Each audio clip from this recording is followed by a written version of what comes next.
आज मी लेणीवर आले होते आणि मी इथं वंदन केल्यानंतर खूप पॉझिटिव्ह एनर्जी, म्हणजे इथं मी जेव्हा कधी येते लेणीवर तेव्हा नेहमीच मला पॉझिटिव्ह एनर्जी मिळते.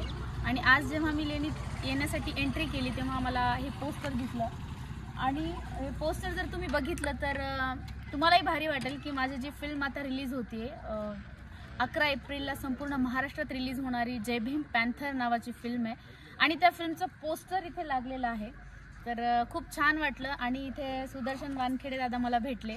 मी इथे पुस्तकं तुमचं काय नाव? नितीन वानखेडे दादा सुद्धा मला भेटले. ॲक्च्युली मी इथं पुस्तकं घेण्यासाठी थांबले होते, 1-2 पुस्तकं पण मी घेतले आणि त्यांची भेट झाली. खूप छान वाटलं की मी जे सोशल मीडियावर काम करते ते लोकांपर्यंत पोचते आणि त्यांनी पण एक कौतुकाची थाप दिली की त्यांनी सोशल मीडियावर जे मी फोटोज किंवा व्हिडिओ टाकत असते ते बघतात. तर या गोष्टीचा आनंद छान वाटलं की आपण जे काम करतो ते सगळ्यांपर्यंत पोचत आहे. सोशल मीडिया एक खूप चांगलं माध्यम आहे की ज्याच्या माध्यमातून आपण घराघरामध्ये पोचतोय, आपलं कार्य आपलं काम पोचत आहे. तर दादा छान वाटलं तुमच्या सगळ्यांसोबत.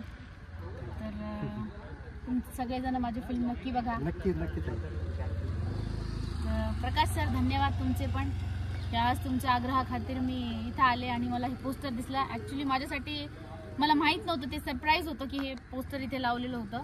तर खूप आनंद झाला हे पोस्टर बघून. तर निशांत सर, त्यानंतर बाबा, प्रकाश दादा आणि विशेष म्हणजे संतोष गाडे सर यांना मला एवढं सांगायचं की आपली फिल्म सुपरहिट आहे आणि खूप चांगल्या लेवलला आपल्या फिल्मचं सगळं मार्केटिंग होतं आहे. तर या वर्षीची सगळ्यात सुपरहिट फिल्म जी आहे ती जय भीम पॅन्थर ही फिल्म असणार आहे. तर सगळ्यांचे धन्यवाद. आणि मी सुद्धा या फिल्मचा एक भाग आहे. मी पण खूप महत्त्वाची भूमिका या चित्रपटात साकारलेली आहे.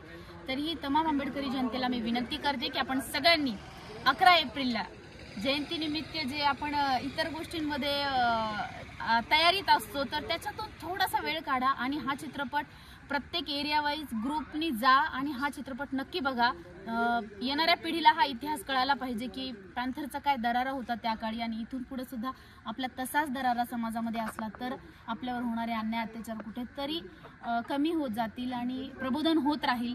त्यातून नवे लोक निर्माण होतील. सो विनंती आहे सगळ्यांना की नक्की फिल्म बघा. जय भीम, नमो बुद्धाय.